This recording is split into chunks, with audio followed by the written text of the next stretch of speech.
Welcome to the Indieheads podcast. This is Ethan, and today I'm talking with Chad of Emperor X. It is Emperor X. I wouldn't even say of. You just are.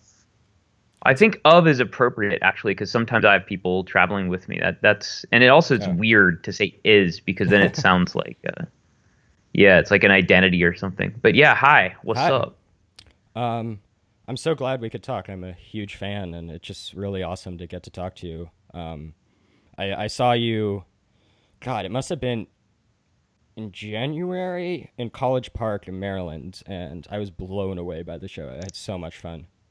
That was a wild night and a wild time for me in general because this is the first time I was able to tour for a while, and it was cold, and there was some crazy football crowd or like maybe a basketball game or something. Some Terrapins thing was happening on campus, and yeah, that's probably the coldest I've been Oh my! in ages. That That was a fun night though. I remember that very very well.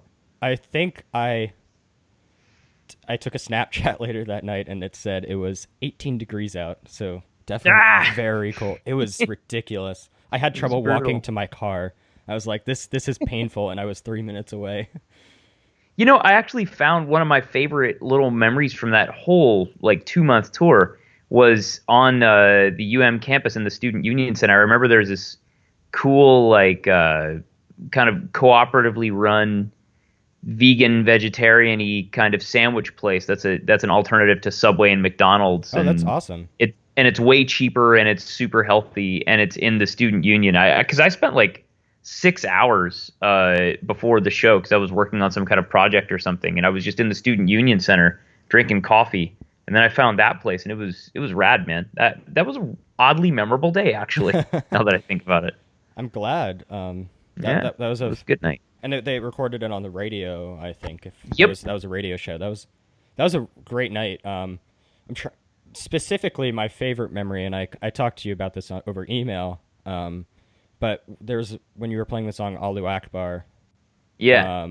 and just everyone started singing along. Like it was Yeah. it was like chanting. It was pretty Yeah, magical. that hits me really hard when people sing along to anything, but especially that one, and especially in a satellite city of our nation's capital, Yeah. right? Like that was always my dream when I wrote that. Was like, man, I would just really love to like have gang vox for this, like in awkward places Yeah. to liberate the phrase from its unfortunate and incorrect association with violence. Yeah, it was an incredibly powerful moment just to watch everyone sing along and say Alu Akbar and just kind of take away the negative connotation from it and just kind of that's Yeah, what's so beautiful about the song is at the end when you're saying all the different kinds of people saying Alu Akbar. I think that's a really powerful right. moment. Yeah, and some of them are like a little bit direct, like Yeah. Zionists and that sort of thing. Like I'm not taking any particular political stance. It's more about like the universality of being stunned by the beauty of the universe or whatever. And when you're at a show, I know it sounds really pedestrian and banal to people who don't go to indie rock concerts a lot, but those are really transcendent moments when you're at a good show. Yeah. And I think it's like, I've many of my favorite memories are watching, stupid bands play. Like those are some of my Yeah. favorite moments in life. And I mean, of course, I like sunsets on mountaintops too. But everyone finds access to the sublime in their own way, and that's definitely one of mine. And it's really special to share that with other people. And I think just the communal aspect of the DIY show, and especially that show, I remember because like you put a Santa hat on the microphone, it was just very fun. Right. Like That was my last minute pop filter. yeah, it was just a very communal, fun show. I actually went Yeah. alone, which is always an interesting experience going to a show alone. Yeah. And Well, I went to school in DC, and almost all the time oh, I went to shows. I went to shows. Yeah, I went to American I University, had no so idea. I would go to. Yeah, a lot of my early show memories were at were at the Black Cat, like the old location of the Black Cat, and Yeah, where else they were doing shows at a place called Velvet Lounge back they then. still do They shows at had Velvet Lounge. I went to some of those early Fort Reno shows where Fugazi was Yeah. playing for like 300 kids in a park. And there was this place called Kaffa House. It was sort of a reggae Hmm. place, but they had hardcore shows. One of my first bands ever actually like played a show at Kaffa House, which is definitely gone now. Yeah, it is. But it was like the kind of place that you'd see Ian MacKaye just like randomly show up He and still then like shows a up to guy shows. I with still his see. hat. Yep, still with the same beanie. Awesome. Love it. Love it. Yeah, I saw him at Fort Reno this year. Beautiful. Um, Yeah, I remember that same feeling, and DC always feels that way, or DC suburbs too. You know, like I played a house show there maybe a year and a half, 2 years ago, and it was a very similar feeling to when I went to school. There's something about I think DC is one of the most sterile cities in the country, yes. but when you've got a bunch of pent up youth there, like they feverishly make their own culture, and there's something really beautiful about it. And College Park definitely has that too. I just talked to somebody on the internet the other day. I'm hoping to play there when I come back for a tour in early 2017 I'm actually at some house. located. Oh, I actually know the person who owns that house. Right on. He's a former member So, of this podcast, actually. John, awesome. right? Well, I don't remember, but I definitely got an email from College Park, and because of this show, it's one of the ones that I want to hit Yeah. when I come back. One of the cities I want to hit, so that's exciting. This is getting really specific, but yeah, Yeah. I went to Sidwell Friends, so I literally went to high Oh, school. right on. Okay, 5 minutes from AU. my buddy was a sub there, Wait, you straight up. still or was? No, was like Okay. way. This was like 1999 or Okay. something like but yeah, he was a sub in the after school program or something. But yeah, I used to bike past Sidwell all the time. Yeah, yeah. I went to school 5 minutes from where you went to college. That's super awesome. Yeah, but to get a little, I still want to talk about DC, but maybe get a little less Yeah. specific. Yes. Because I could talk about DC music for hours and Discord and whatever. Yeah, me too. And I actually, you know what? That's a good transition. You mentioned Discord on one of your songs, on Yep. Orlando Sentinel.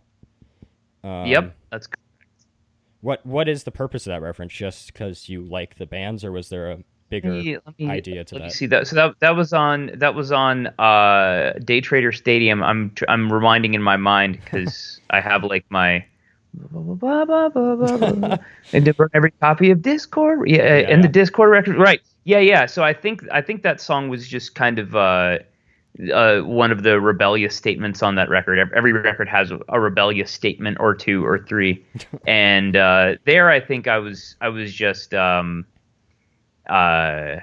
haven't thought about that song in about I play it all the time. But I haven't really thought about it in a long Yeah. time. When you have a song and you play it on tour, you just it grows a muscle memory, and then you don't think about it. Yeah, yeah.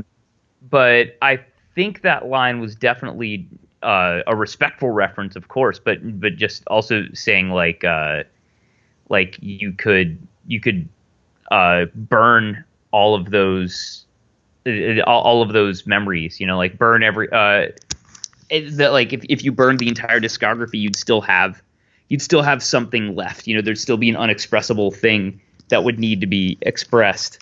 And that whole song was a very hallucinatory assault on the concept of unfettered free trade capitalism. So and also, you know, Discord has always been sort of artistically slant political. You know, like Yeah. a lot of music can be political without being overtly so. Like there's a big difference between saying like, you know, free you know, free Palestine now, Yeah. as opposed to like, you know, writing something a little bit more abstract that makes people come to their own conclusion. And so I think I was just sort of trying trying to ally myself with the general vibe of Dischord Records, like kind of piggybacking on that a little bit. And I just love those records so much. So things just show up in lyrics for me sometimes, to be perfectly honest. Yeah. No, I definitely noticed that in your lyrical style, and that is not supposed to be an insult. I love how just the collage aspect of it, how it just kind Yeah, of I mean, I'm very careful about it. yeah. It's considering how casual they are. It's absurd how long I spend obsessing over which Yeah. random thing to keep. Right, so I'll just like have this sort of moment where I'll feel a bunch of words coming on, and I just write or type or scribble or sing or whatever, however they're coming out, and then only later the editor pass happens, and then I only keep the ones that actually do have meaning, and that one definitely stuck for me.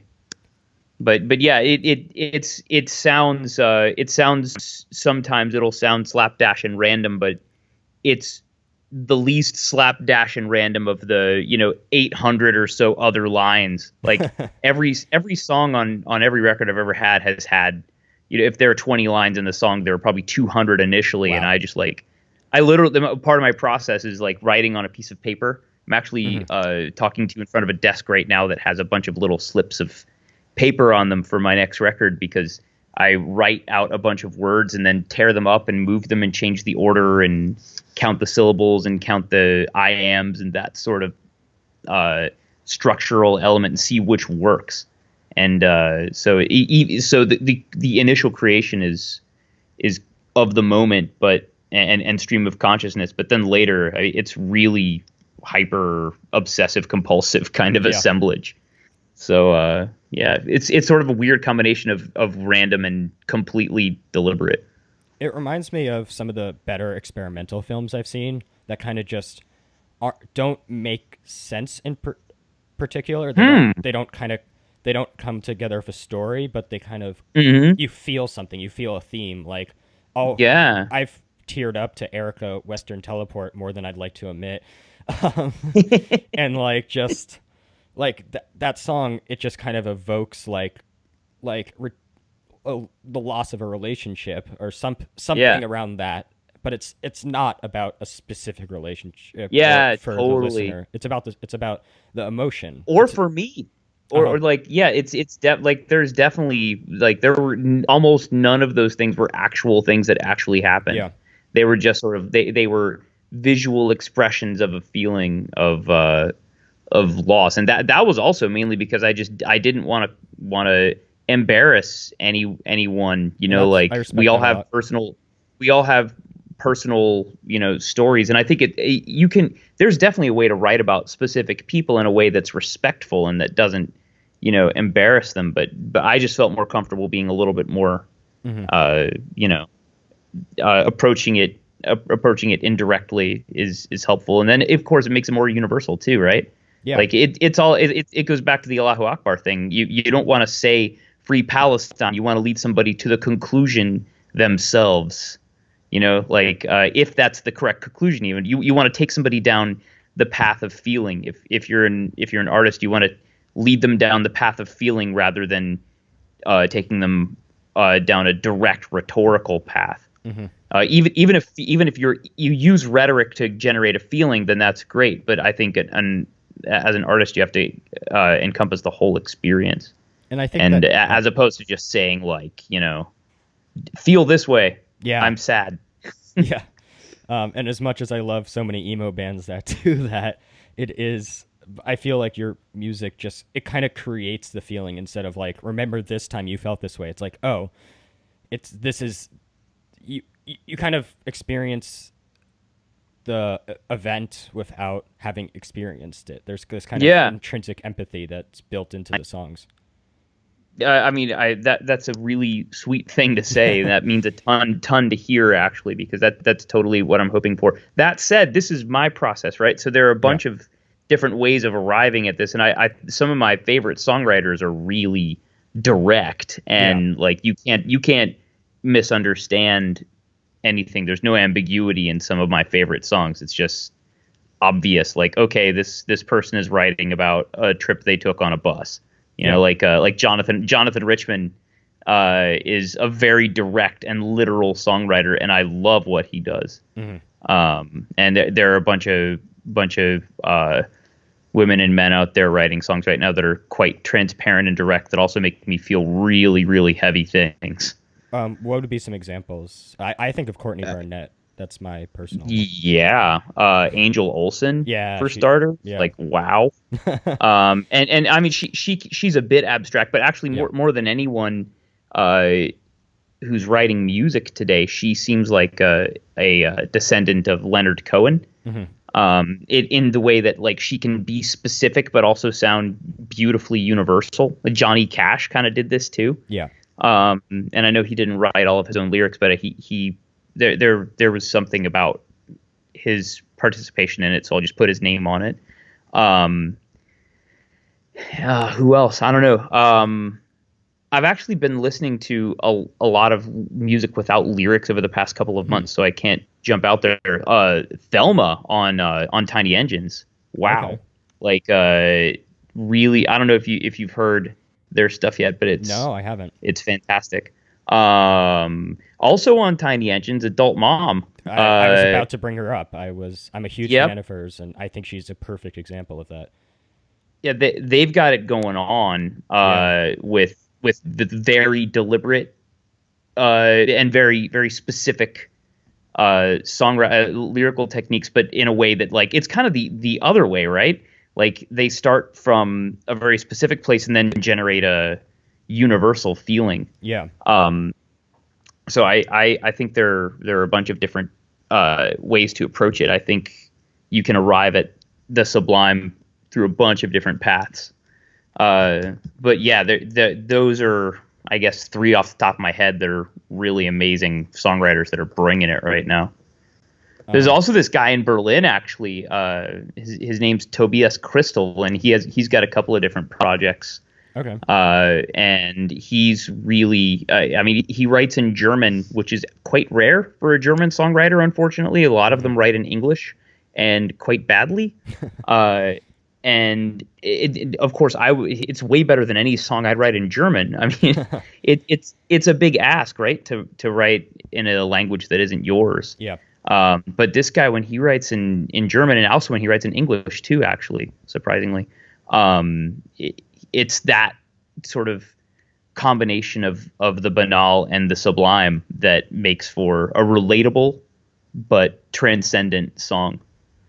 And yeah, there's a lot going on in song. It's a really good time to be a songwriter. I mean, shoot, Dylan just got the Nobel Yeah. a couple weeks ago, right? Like, I think we might be entering, or already went through like the golden age of the songwriter as a literary form. You know, it's definitely a good time to be writing, for sure. I wanted to touch on this actually because I feel like the bedroom pop scene, or what it's called, I guess that's what it's called. I wouldn't. It's so spread out, you couldn't really call it a scene. Is a lot of the artists talk about how at you as an influence, and and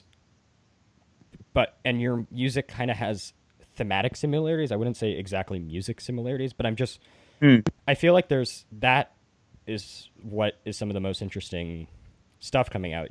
And it's just because anyone can make it. If they have an emotion, they're like, I can put this on Bandcamp for free, and someone will listen to it.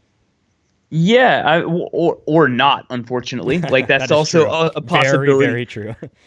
But it's also it sort of makes quality more audible because you can hear what different people do with different with the same devices, right? Like before, I think we actually have a bad problem right now of retroactively granting people that I think right now we think there are a lot of savant geniuses from the 60s. Yeah. And like, oh wow, this record is amazing. It sounds just like this soul record. It's really well recorded, but the guy can barely play guitar, so it must be genius. And you know, I don't want to diss any of those artists. I like a lot of outsider pop too, but my point is that back then the selector of what was heard was also financial, right? Like if you had access to a recording studio, you were probably in the top 5% income bracket. Whereas now, if you can go to a pawn shop and buy a laptop from 1999 or well 2005 realistically, but whatever, you can drop $200 on a laptop and with the onboard mic and a copy of free software, make a record Yeah. that sounds better than anything that the guys with a bunch of money in the 60s could.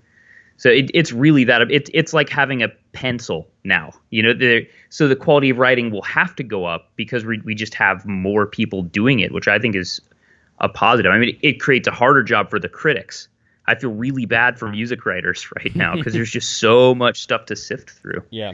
And it also makes it's a discouraging world to make music in because you're like, oh, how am I going to be heard in this din of chaos? Because of course, 98% of everything that people put up on Bandcamp is bad. Like there's a lot of bad music, but there's so much more good music than there's ever been before. And those are two sides of the same coin. Yeah. There's more. So more bad. Exactly. More good. Yeah, exactly. Yeah. But I think this is also an economic fact. As we move forward in the future, people will have to work less.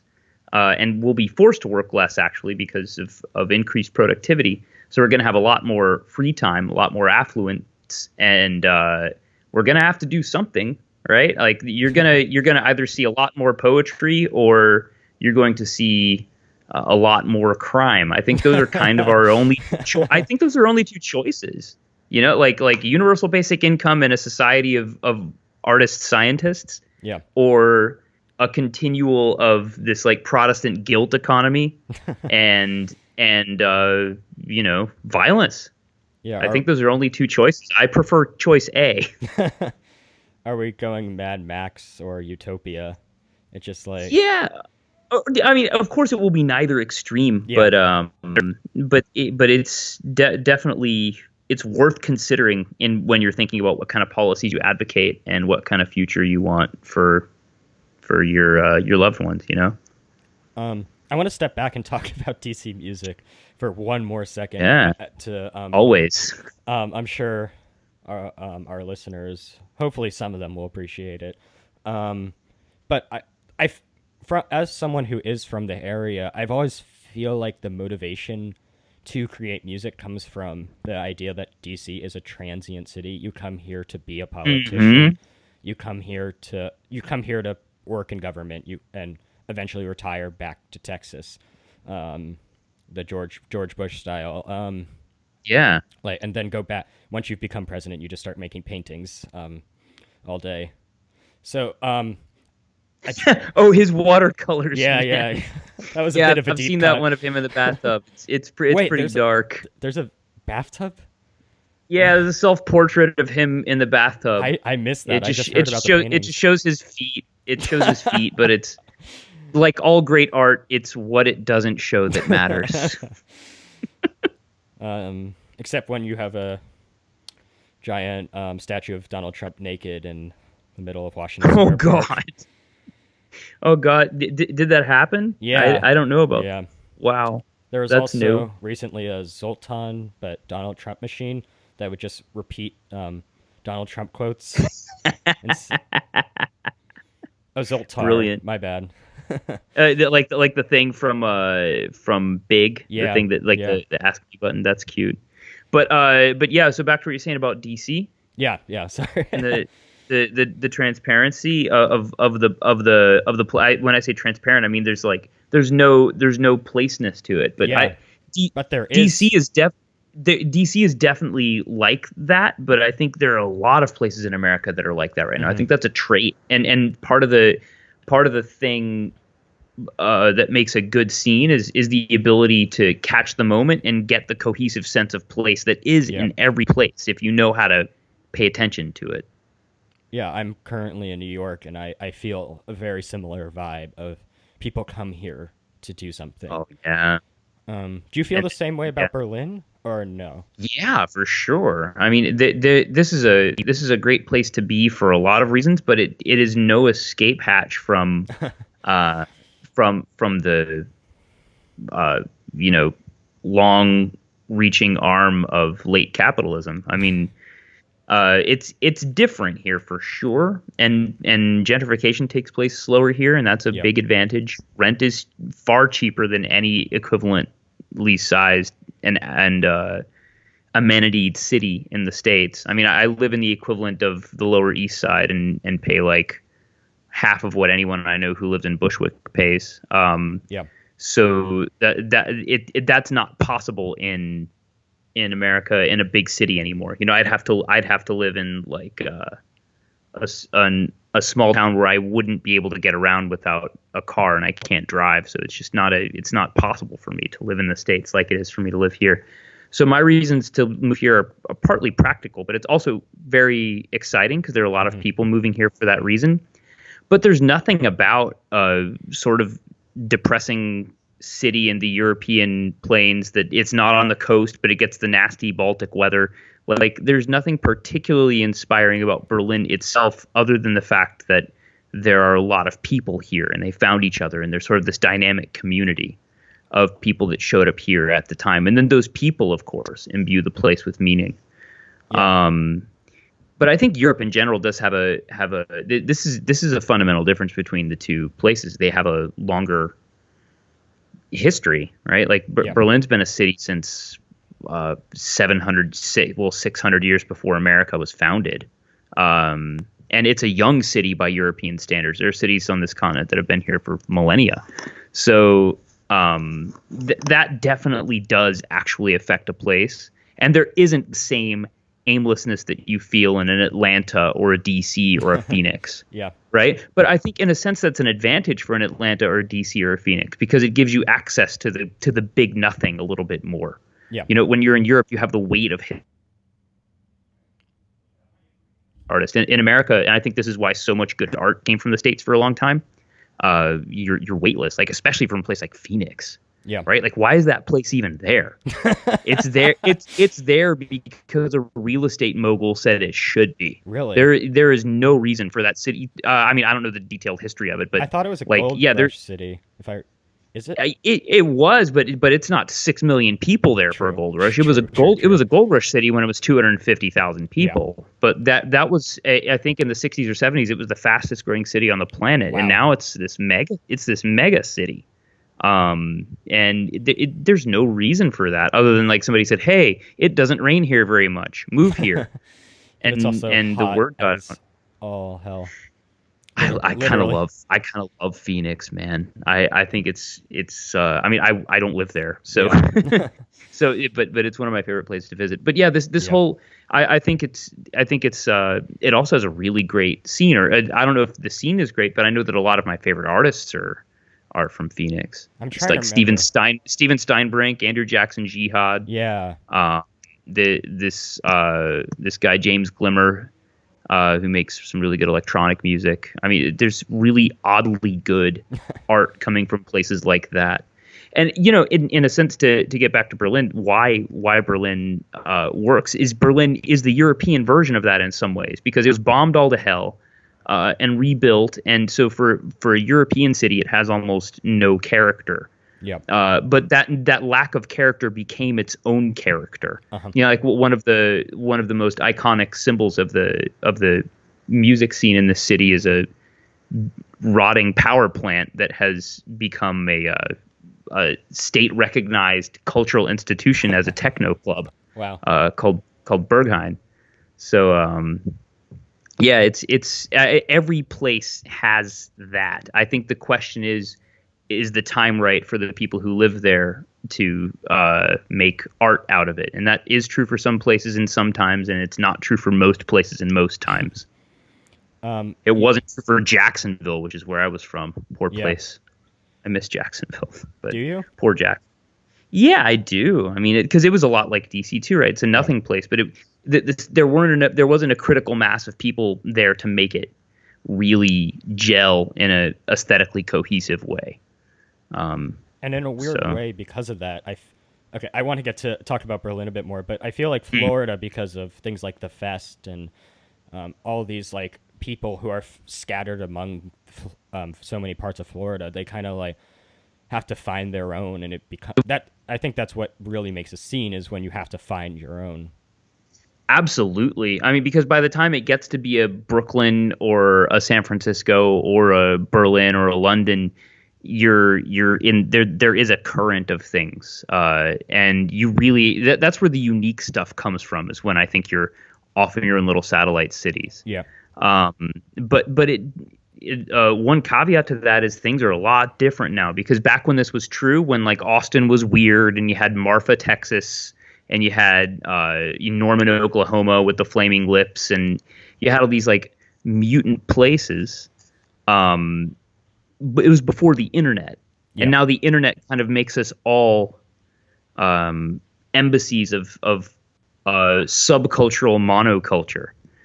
And that's definitely starting to affect things. I mean, like for sure, it feels like a dimensional portal when I'm walking down the street in any American city. Like, am I in Portland, Oregon, or Portland, Maine, or Brooklyn, or Miami? Like there is that neighborhood in every city that looks kind of like the neighborhood in every other city, where 20-something affluent people with MacBook Pros are opening Ableton and or Photoshop. Hey, we're people too, you know. Hey, no, that's me. Like I'm mocking myself here. Yeah. Like I'm one of these people, and like and there's a it's not bad either. I think that's kind of cool actually, but it's just different than it used to be in the 60s through 90s before the internet. Those places they seem cut off because they are where they are physically, but they're culturally far less cut off than they used to be. I think that's a really good thing, actually. I agree wholeheartedly. I actually visited Berlin, but as a tourist, and for one day. It was when I was like 12. So, but oh wow, that must have been so weird as a 12-year-old. It is to see this place. A very weird experience because you kind of can understand. I remember my parents didn't let me into the Holocaust Memorial, but they're like, "Oh, here's the Berlin Wall," so I'm like kind of understanding it. Yeah. Wow. It's a weird memory, but I just the whole city is a giant emotional scar on the face of the world, and the flowers that grew in that scar. I mean, that's why it's so incredible here. I think. Yeah, because people are like they did judo on the negative vibes and turned them into hyper positive vibes somehow. Yeah, that's what I felt definitely because all you hear. I mean, when you're that age, you hear of Germany as World War II and Volkswagen, like sure. Right. Yeah. Which are interconnected, obviously. Yeah. Sure. Tank maker. So it just. That's true. When I went there, I was like, oh, this is a real place with real people who aren't Nazis. Like at a certain point. Like, yeah. I know that sounds crass, but like we're so. And especially with what Germany has been doing in the refugee crisis, getting a lot of press for that. And God bless them for it too. I am so supportive of it, and I'm hoping America will follow suit. Well, I'm not sure if this gets much press over there, but Angela Merkel is like the German equivalent of a far right politician, and even she is the one going to bat for these people. Really? Do you know what? Yeah, I mean, Germany has a big sense of national responsibility. I wouldn't call it national guilt, although some people would. I think it is more a sense of responsibility of like, and there are people here who are saying quite the opposite. There are people saying, no, this is too much. We can't deal with this. But the vast majority of people here are at least open to the idea of it. And I would say a plurality of people are very enthusiastic about keeping people here. I'm fascinated. And it's heavy in my neighborhood. Like my neighborhood is probably one of the heavier immigrant places in the city. And I mean, you can tell when those people are here and they're confused and they're sticking to themselves. And then you slowly see the same people get less and less shy and talk to other people. There are problems, there are friction, but that's any city. And by and large, it works. It works out great. Like I'm involved a little bit with this organization that teaches music technology skills to recent refugee kids. That's amazing. And yeah, I mean, what's cool is it's not just focused on refugees. That word is actually kind of rightly so falling out of fashion because they want it to be open to everybody with an emphasis on making it available to new arrival refugee people. But they want, like, a great example is in one of the classes that I was involved with, there was this Israeli girl and this Palestinian guy working on a beat together. How cool is that, right? That sounds Like something out of a movie or this whole city feels like that all the time, right? There was this guy and this girl who were in this really famous band in Afghanistan, and they were basically in the class, and they already knew how to do good stuff. They weren't trying to learn anything. They were trying to get access to gear to make new stuff on. It's these people.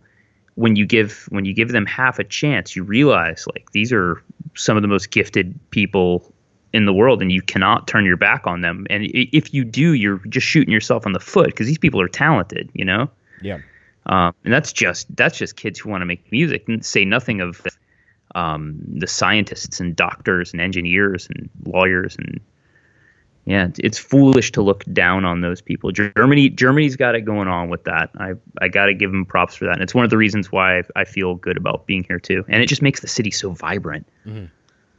I find it fascinating, though, that she's considered a far-right politician, because I feel like she's portrayed here as a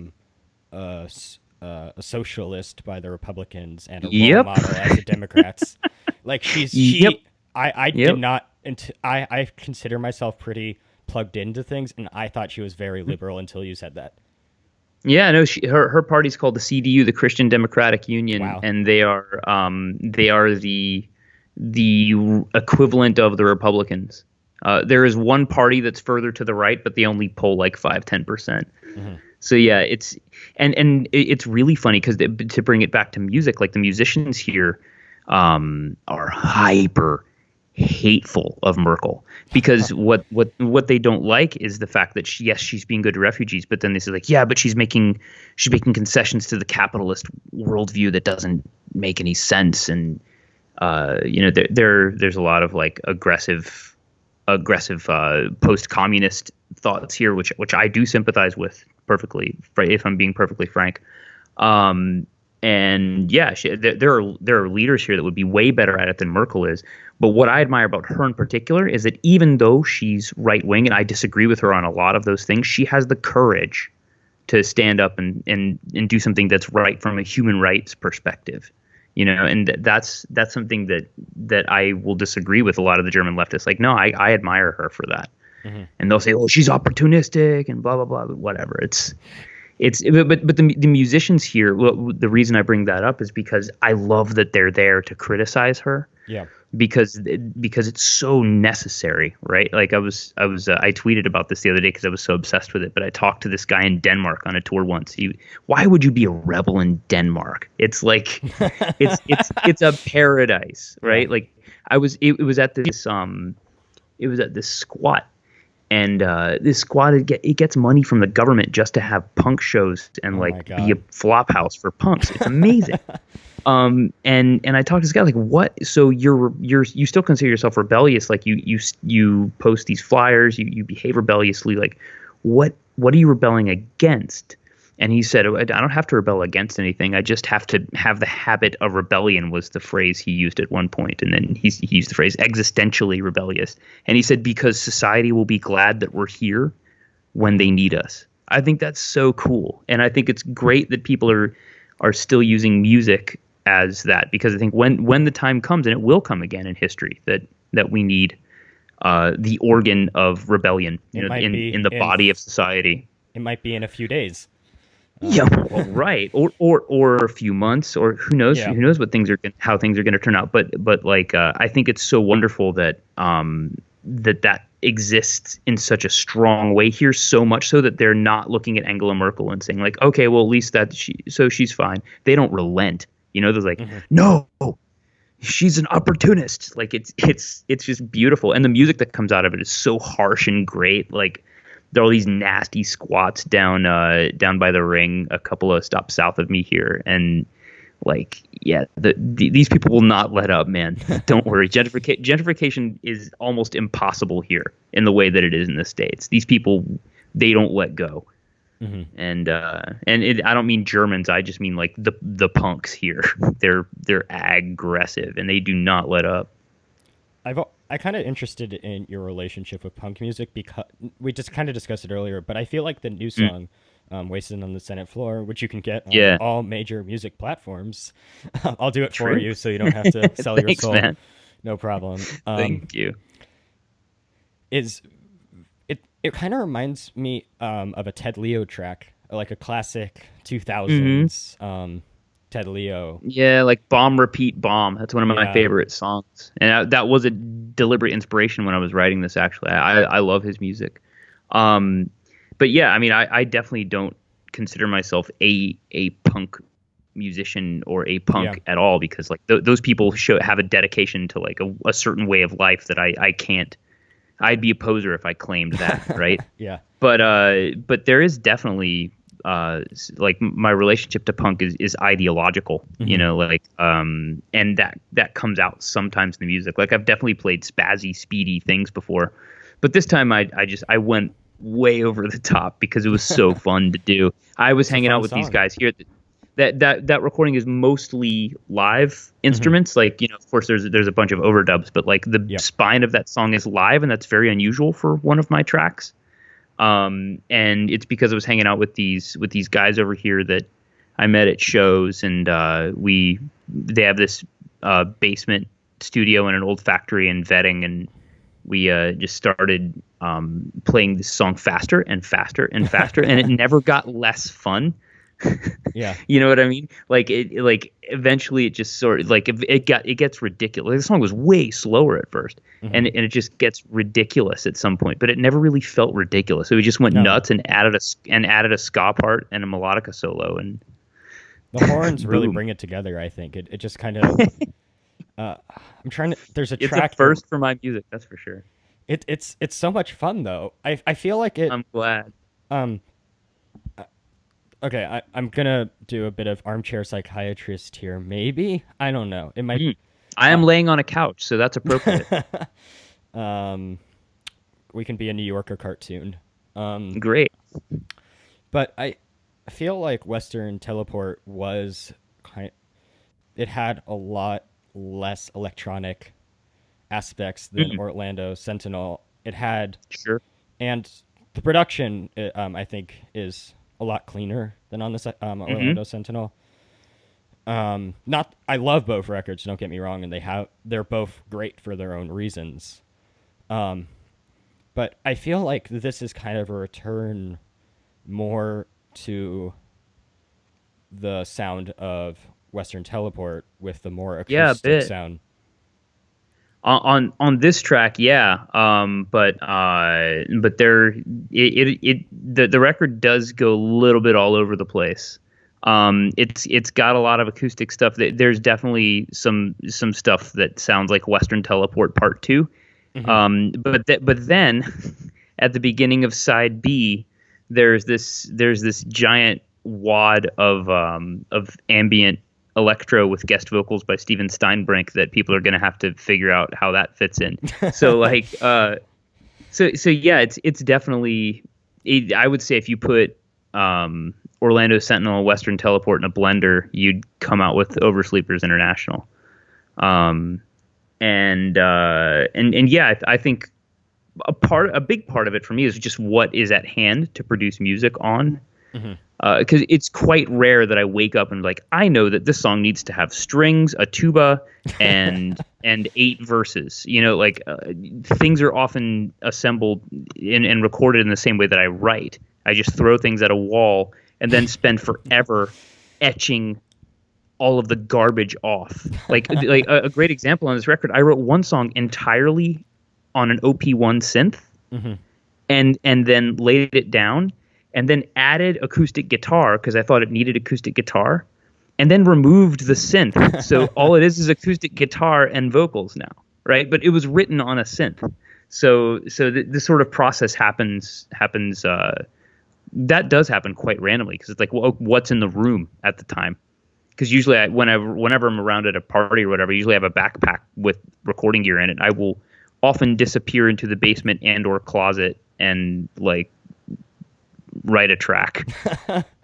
It's really annoying. I'm a That terrible friend. that that sounds like I don't know what my perception of you is, but it falls within your my perception of you. Yeah, I mean it's about what you would imagine. Like I've definitely annoyed my buddies that are touring with me from time to time. He's like, what's Chad doing, man? Like it happens a lot. Um, so you just released the single, but the album is coming out in March, if I'm not mistaken. That's I'm not even sure if it's coming out in March. I know it's coming out in the spring. okay. So it'll be March, April, May. Okay. It could be a bit. It really depends on a lot of things right now because record plants are Oh, right. pretty backed up, and we're just still figuring those details out. But it'll be out at some point in the spring. What's And the? Oh, sorry. go ahead. Oh, I'm just curious what the distance between the single and the record is supposed to be, because I In feel terms like of time, yeah, because I just feel it like a lot of artists are doing them really close now, and this feels yeah, a lot I longer. agree. And we would have probably released the single in January, but the election Ah, is in 3 days, and I wanted to put out a song called "Wasted on the Senate Floor" before it didn't seem too ridiculous to be reality. Like, yeah. but what I mean is while it still seems ridiculous, Yes. because it's quite imaginable that in 3 to 6 months time we'll have another like Hamilton Burr fight and I could totally see somebody like getting T-boned in the Great Hall or Of something course. this No. could definitely happen. My friend. And yeah, I just wanted to push it out while it seemed relevant, and if I'm lucky maybe somebody will feel like going and participating in democracy while it Yeah. still exists as a result of the song. I I don't know. yeah. A public service announcement from the Indieheads Mm-hmm. podcast. Go out and vote if you live in America. Tuesday, we'll put this out before Tuesday. Go out and vote. Go out and Vote, vote. Vote. vote, Vote. vote, I vote. I have political ideologies. I don't care if you follow them. Vote. Go out and vote. Yeah. Yep. I think odds are always good that if you're voting your conscience, you're doing better than not. I'm not sure that's true. I certainly don't think that voting. Frankly, I think voting is not the best way to have a Oh, I democracy completely anymore agree. because but it is an important part of a democracy for sure. It always will be an important part of a democracy. It's just not enough. And Mhm. number two, it's what we've got right now. You know.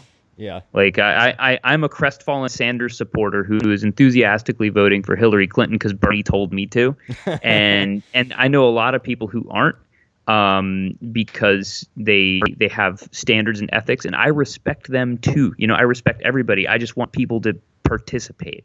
You Yes. know, I think it's important to make people feel like their voice matters, even if it doesn't right now. They need to know that their voice, in a philosophical sense, matters, Yeah. and just in a sense as an act of civil. It's not exactly disobedience, but an act of civil Exercise. protest. Yeah, or just like assertion of your will. Like Yeah. try. If you're if somebody ties a rock to your ankles and throws you in the water, you're definitely going to try and swim with your arms to stay afloat, right? Mhm. Like I'm not that. I don't. I think we're closer to surviving than that. I think we'll probably hit from a historical perspective. Like this isn't that bad, actually. It's been worse in history before. It hasn't been worse in our lifetime. Definitely not. But it will survive as long as people still feel like their voice matters.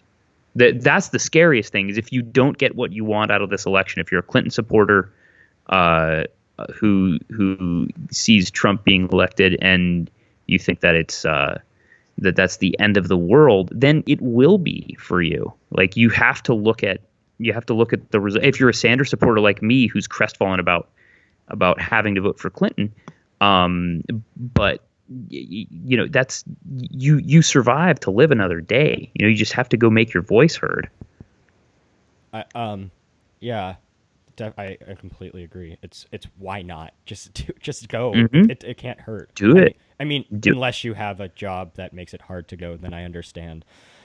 Yeah, But I don't judge anyone who yeah, tries or they're sick. There's no yeah, judgment, and also there's some people who I know who I do respect who are conscientiously saying I do not wish to vote. I don't want to criticize them. There are people who would say that they're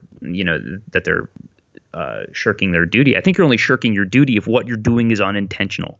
yes. Uh, or if you're voting for a fascist demagogue who hates women. We won't say which Um, one that is, but no, I will. His name's Donald Trump. I don't think I no, don't think I there's anything no, anything controversial about that. no, Like the yeah, fact that 35% of Americans think that that's a good idea doesn't change the fact that it's demonstrably immoral. yes, And that's not that's not even a political statement. That's hmm just decency. morals, yeah, Yeah, yeah. Well, if you want to talk about conservatism versus liberal, that's Sanders versus Clinton, and whatever.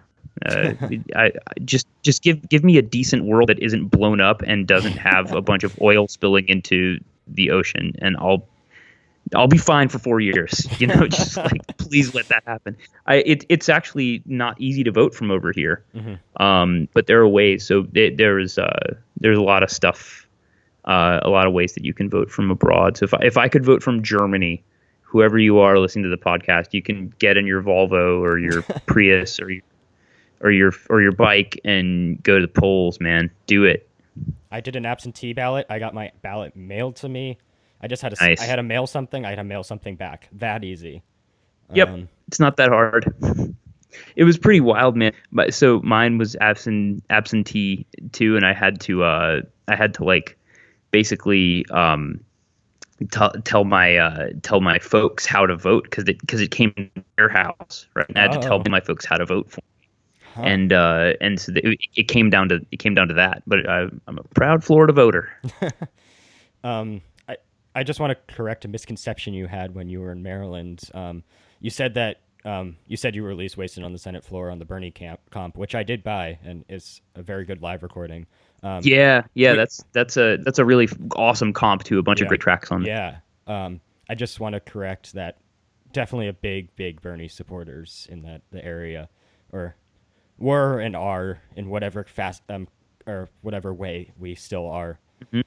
Um, Oh, I don't doubt it, man. I mean, that's for sure. Like our yeah, demographic was almost entirely Bernie supporters, yeah, which is why I go out of my way to realize that like there are Clinton supporters who really believe in that, and like yeah. I don't want to take away their voice. Like I disagree, but my man Bernie is saying things like, well, look, she's going to be great, and the minute she gets elected, we're going to oppose her from the left. And wouldn't you rather oppose her from the left than oppose Donald Trump from the left? Like it, and yeah, I don't think there's anything controversial about saying that like we're all decent people hoping for the best outcome. I'm not surprised about that at all. Yeah, DC's a complicated place politically. Like hmm the young people vote completely different than the old people in DC, and then of course you got there's some conservative areas in the suburbs of Virginia. Yes, McLean. Um, oh, Which is that where the that's right. I remember about that. I was actually I worked. I volunteered at a city council election in DC oh, back in okay. the day when I was a freshman in Tenleytown for some council seat or something. And I learned a lot about DC politics and forgot it all. um. So yeah, do you want to? You had something you wanted to talk about, and I would love to give you a opportunity to talk about Oh it yeah. now. Awkward segue. I Yeah, I'm suppose not we could great at. segue I'm not by bad at saying that there's segues. a no. That wasn't a criticism. That was on me because it's such a drastic change of topic. But here's a good segue for it, I suppose. There's a track called 30,000 Euros Oh, on Oversleepers International, which is about how much money. Incidentally, the title's incidental. It's funny. It's half a joke, but it's about the fact that I was treated. Well, it's not really about, but it mentions and talks about the fact that I was treated successfully for testicular cancer last year in Germany. I was just over here and living my life, having a good year, and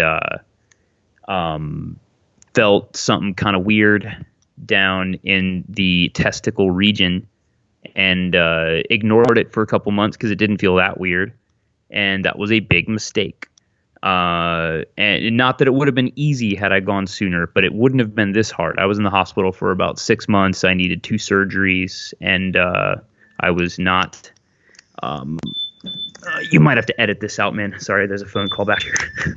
No Sorry. problem. Awkward. I'll call him back. It's my friend from DC. Oh. Max, call me back shortly. Stand by. Yes, my friend in DC. Anyway, where was I? Yeah, right. Okay, so it felt weird down there. Went to the doctor, finally got it checked out because it became crippling pain eventually, and it turned out to be advanced testicular cancer now, just like the easy kind. It was like stage 3B. And they treated it, and I survived because I'm lucky, and we live in the future where testicular cancer is basically curable. The reason why I want to bring this up is because it's sort of a duty of people who survive brushes with potentially terminal diseases like this to clang the awareness bell. But I want to take a slightly different angle because a lot of testicular cancer is not a common cancer, but you hear a lot about it because a lot of young people get it. So it always, when grandpa gets lung cancer, it's not that surprising, right? But when your 24-year-old cousin gets cancer of any kind, that's surprising. Well, testicular usually happens to young people. But it's a men's cancer specifically. And so the thing that I want to stress is that women deal with and it gets a lot more press than ovarian cancer, which is way more deadly because the cure rate is the chemotherapy regimen that they have for it is not as effective for whatever reason. And surgery is much more difficult because the ovaries are inside as opposed to just conveniently hanging out. So the point being, I've got a link on my website right now, emperorx.net. The very top link is a link to 2 different charities. One of them focuses on testicular cancer, the other on ovarian cancer. They're both called germ cell tumors because they stem from the same thing. I'm not an oncologist. I have no scientific knowledge about this at all, but I did learn a lot about it. And there are similarities and commonalities. And ovarian cancer, if testicular cancer is curable, ovarian cancer must be too. And I think that there's a bit of a mismatch in terms of awareness for both. So as a survivor of testicular cancer, I think it's my duty not just to clang the testicle bell, but also the ovary bell. You got to get your pap smear. You got to get checked out every year, just like boys got to feel up on their nuts. And it's really important. And it's not something to be embarrassed about. Like it exists, and it's potentially lethal. And the stupid thing is, it's also really survivable if you catch it. Ovarian too. It's also curable. It's not quite as easy, but it is also curable. And when I say cure, I mean like cure. And it's not even remission. Like my survival odds now are still not as good as the average population, but really close. Like it's probably, I have just as good a chance of living to 75 or 80 as most other people. Certainly better than smokers, for example. So I just wanted to put that out there so people can be aware. If they're feeling anything, go get it checked out. It's probably fine. And if it's not fine, you'll be fine, but don't sleep. Don't sleep on it. And if you're a woman, don't sleep on visiting the lady doctor and getting your stuff checked out. And if you have some spare bones floating around in your bank account, there are some links at the top of my website. Give it to these charities. I've looked at them, and they seem to be the best for these 2 specific cancers. So I give a little bit every year when I can. And if you want to join me, do that too. The end. Kind of a depressing topic, but a really important one because we all have long lives to live and a lot more living to do. And I lucked out, and I want other people to be able to luck out too. I feel really fortunate, And it's important to me that other people have that same chance to be fortunate. So jump on it, feel them up. You have no obligation to say that. It's very, very honorable, and just you're a good person for talking about this. You don't have. I, I, I know that this is someone who hasn't gone through the experience, but um, I know my mother didn't have an ovarian Mm-hmm. cancer, but she had growths and problems in the area. Mm-hmm. So Yeah, that can happen too, and those things can be precancerous too. That's actually pretty similar because a lot of times when like 9 times out of 10 when a guy goes more than that, when a guy goes to the doctor with something on his nut, the doctor says like, oh, that's not cancer, that's this gnarly testicle problem, right? But it's in the same way with your mom. It's really important to monitor those yeah, things because it can blow up in your face. Um, like, or in my case, it got all the way up to my lungs, man. Like, that's wow. crazy. That's a long distance. Like, wasn't actually in my lungs, but it was like in the area surrounding it. And ovarian spreads even faster for whatever reason. And I just think that whole gendered thing is really important too. Like, I know that a lot of the testicular cancer research funding happens because it's somewhat common, but there's a mismatch with how common it is and how much money it gets compared to ovarian cancer. And yeah, I'd much rather have testicular cancer than ovarian cancer for that reason, and that's not fair, and that's totally a gendered thing, and I think that needs to be addressed. So that's a conversation I wanted to start too, just as a guy. It's my responsibility to say that about the kind of cancer that I had. Like, thank God I'm a dude who benefits from the patriarchy, right? But that sucks. Like, I don't think that's fair at all. And I hope that there's some way that I can at least start a conversation with some friends or whatever to get that Mm. ball rolling. I think it shows a lot about your No character. pun intended.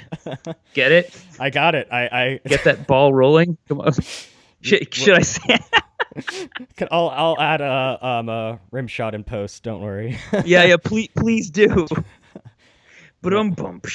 Okay, I'll just add your And also, own. just Matt. I also want to say one more thing. Mad love to anyone who's dealing with Oh, yeah. with any kind of life-threatening disease or any disease really. But if you're listening to this and you've got some bummer health problem, if you've got cancer, if you're dealing with a loved one who's in chemotherapy or dealing with radiation or surgery or whatever, like, reach out to me. I'm the easiest guy to find on the internet, and I want to support other people. Because like I said, man, I got lucky, and one of the best joys of being lucky is being able to share your luck with other people. So bring it on. If you got the cancer, I know what it's like. It's not fun. We can make nasty jokes together. It'll be funny. That's you're a good, very, very good person. You're making me blush. I just want to say how much your music has honestly meant to me. Like I've listened to I've listened to all of your music, but Orlando, fuck, said the wrong album. Western Teleport, I just listened to so many times over the past year or so, probably year and a half by now, just constantly. I probably made up so many emotions associated with, but I've just like every song is so loaded for me, and it's just such a cathartic, anxiety relieving album for me, just to get through it.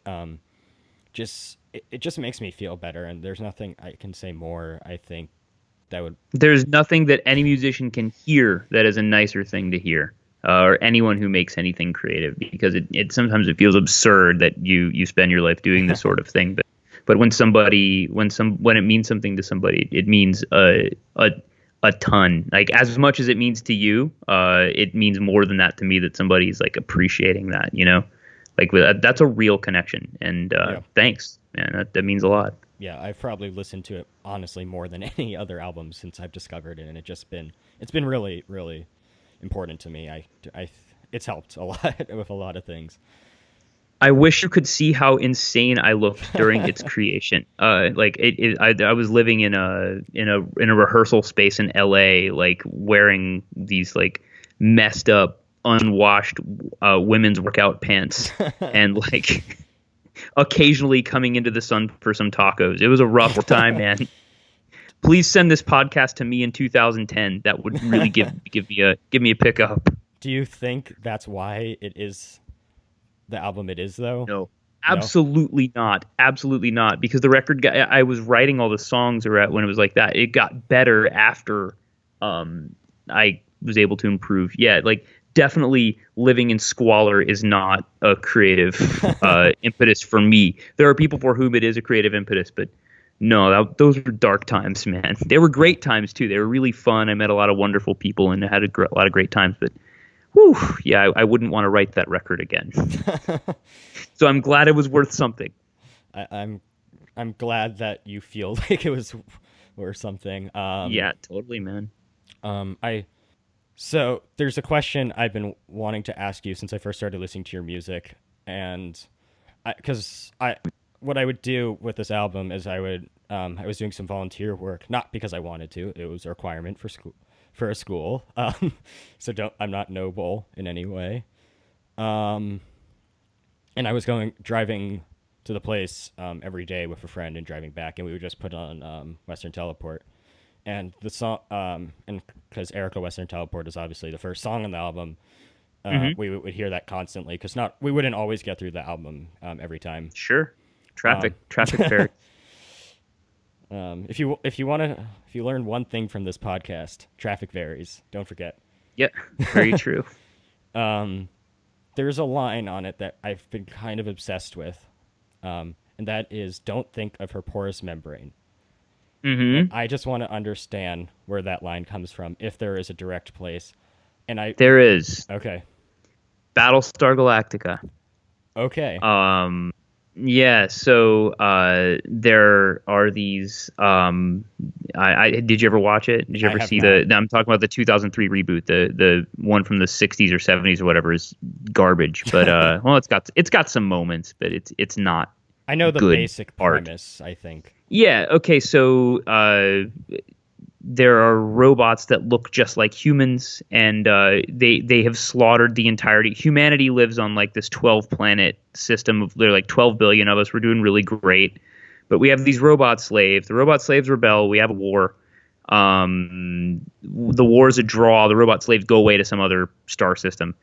Then about 50 years later, this is when the series kicks off. They're like they come back, but they look like us. They've perfected robotic humanism. They're androids, but they're like if you they bleed. They have made completely artificial flesh. And there is a story arc where a human character is in love with a Cylon. Cylons is the name of these Oh, robots. that's okay. That And that they're called Cylon with a picture of a Cylon inside, inside. You know yeah. that part. Yeah. So yeah, that show was really important to me in that time period for a lot of reasons. And like it's not actually they call them there are a lot of like really nasty slang terms for Cylons in the show because they're sort of an ethnic slur. Because they don't really they have skin like we do, but it's not it's grown in vats, and it's like I think at one point the term porous membrane was used, or my brain filled that in when it saw like this skin vat, and yeah, it was like kind of about being in love with a Cylon, I guess, you know. Is that what the song's kind Um, of about? no, Okay. but Battlestar Galactica figured very prominently in my life at that point, in the life of someone that I cared a lot about at that point.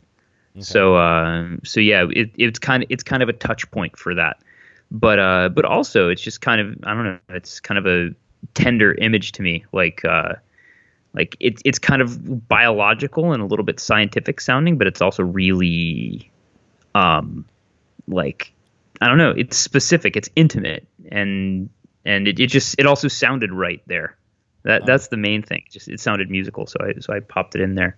But yeah, that is the entire context of that line, the as reason, far as I know right now. the reason, I thought you might hang up after I say my theory, I guess, my fan theory about the song is that Hmm. I thought it was the Emperor X way of saying vagina the whole time. Nope. um, Incorrect. However, uh, the mucous membrane around the vagina is a porous membrane more so than skin, so that's fair enough to say. However, that is not that is not the intention. Although it wouldn't be the first time that songwriters have written things and had a semi-sexual interpretation of it. And if you were a Freudian, you would say that whether or not I intended that to be a reference to a vagina, that it is a reference to a vagina. I I can guarantee you that it wasn't my intention. And whether or not Freud was right, we can leave to the psychologist to discuss. But I don't think that's an offensive question at all. I think it's a really interesting perspective. Actually, I definitely that no one's ever said that actually. I've said it to so many people because I've shown the song to many people, and I'm just like, I'm sorry to disappoint you and show them that it's not no, that it's not a it. very polite way of saying vagina. That's what I'm. The way your music is constructed, I just It could happen. yeah, no, it's just the way you use such with your background in science and just the way you operate. You use um, so much just different terms like than I'm used to, and Yeah, just yeah. It's sort of semi-scientific language yeah, sometimes, for like sure. And you don't that's hear definitely calcium carbonate in other songs or other albums, and I always love that line because yeah, I'm like, this is so much fun. It's not what I'm expecting. It's not like yeah. or like coax and just like all these like words. I'm like, these are tech words, these are science words, and Yeah. I just enjoy it. It just I don't It's not like I think it's misconstrued as nerd too, yeah and it's really not coming from that perspective. Like I've got thick glasses, but I'm not like a nerd. You know, like I do not care about like that kind of stuff. yeah It's more from a like vocabulary perspective. Like I love words, and like calcium carbonate is really fun to say because it sounds like what it is. yeah. It has a lot of hard C's. And I think Like that's why it's so I fun to sing along to. totally yeah. The onomatopoetic aspects of lyrics are super important to me, and all of those words are correct for that. And it's same with porous membrane. Actually, it sounds like what it is. I love things that sound like what they are. Really yeah interesting trait. It's different in every language too. Like a word that sounds like what it is in German will not sound like what it is in English. hmm For example, elevator in German. Get this, man. It's Aufzug, which literally translates to up train, and I think that's so cool. It's perfect, right? And elevator's fine, but like Aufzug, come on, that's that's better. perfect. I might have to incorporate into my daily vocabulary, much to the chagrin of my friends. Write a song about Aufzug. Can you start planning? Aufzug. Can you start planning this next record? I think I will that's have it. I will have it written by the time I get to College Park this tour. wow. I mean the song about Aufzug. I don't know about Oh, next record, okay. but I'll write you a song about Aufzug and have it ready. I'm And you know I don't forget about this kind of thing, man. That'll no, actually happen. no. If you don't, okay. I want to. If your memory is this good, I did. Let's. I'm gonna test you because I Contest it. Yeah, you show up and say, "Hey, play the Aufzug song." Be like, "Yeah, no problem." no. Here you go. I have a test right now. I have. Okay, I'm ready. interesting. Because I saw when I saw you, I was in the front row. Um, and I thought it would be hilarious when you say, "Hey, do you want to do a dance song or something?" Or you said you wanted to do Hmm. a dance set after. I said no, and I because you know Hmm. comedy, it's hilarious. Of course. And I'm just, do you have any memory of that?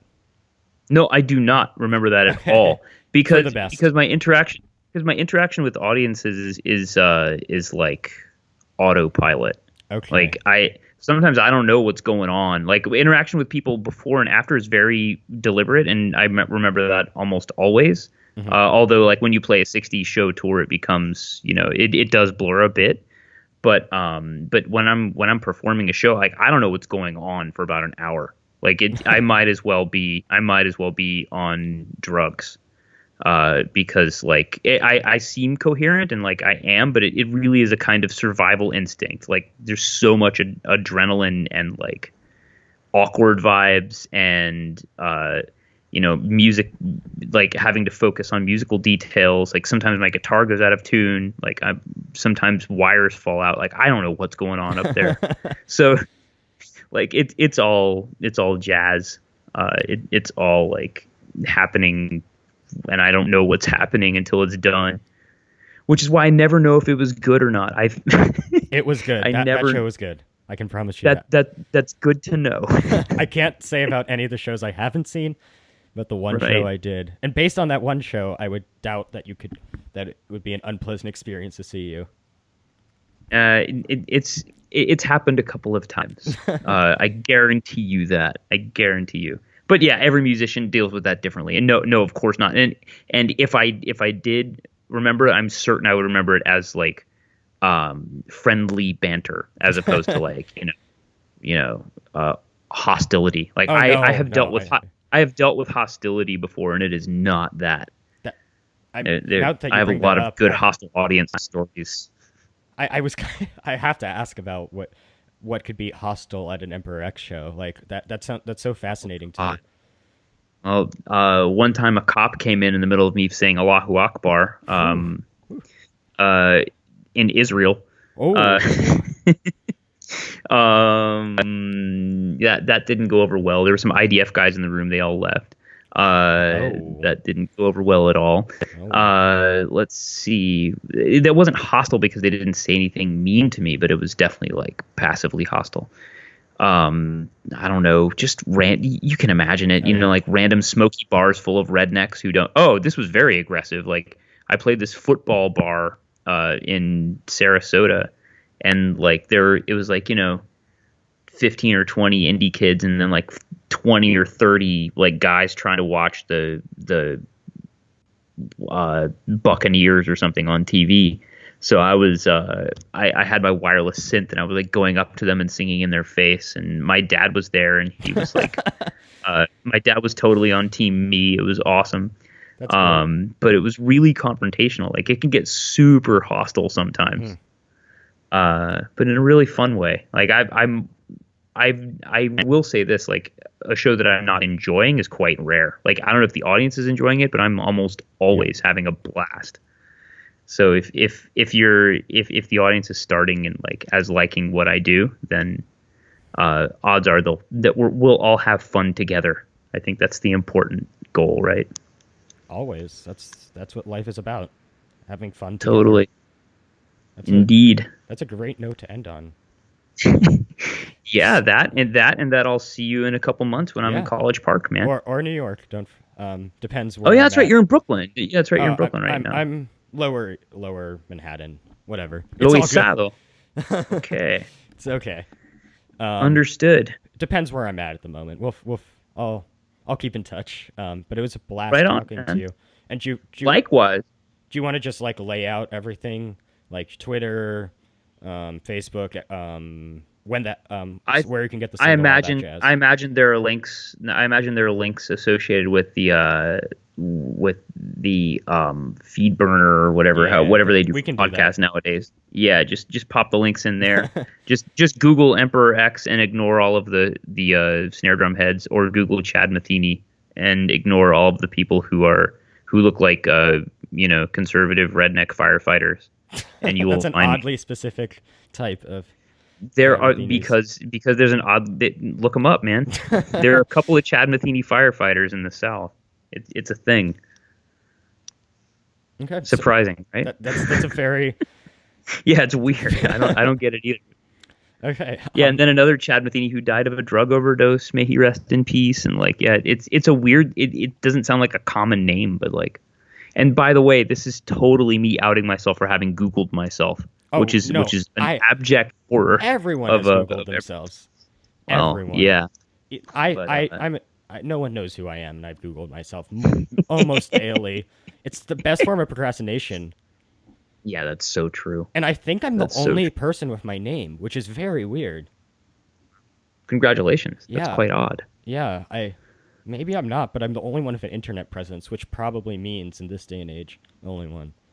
But on Well, that, but yeah, the clearinghouse for all stuff related to me is just emperorx.net, yeah, which is a Google Doc that just has, it's like a public Google Doc where I just type things about what's going on. So recently so updated, yeah, correct? very true. That's very true. It updated it when the Tiny Engines thing came out, which I'm really stoked to be involved with them. By the way, Yeah, I haven't talked enough yeah, about how awesome that label is and how great they are yeah. to They're work with. from So what I know, they seem like a great label. I have a lot of, I have it's personal, really good taste. yeah. You got two of my personal favorites are Adult Mom, who we talked about earlier, and Tiger's Jaw Heck are yeah. so good. Heck yeah. Heck yeah. I saw Tiger's Jaw actually a couple months ago in Atlanta, and it's a fun show. And thank you so much, Chad, for talking to me. I had such a good time. Um, You're welcome, man. Thanks for talking to me. It was a great time. A cool conversation. okay, that's it for this week on the Indieheads podcast. I hope you enjoyed. You know, like, share, subscribe on whatever service you're listening to us on. Just follow us on all social media. Yeah, we'll see you soon. Maybe next week, maybe not. Bye. Bye.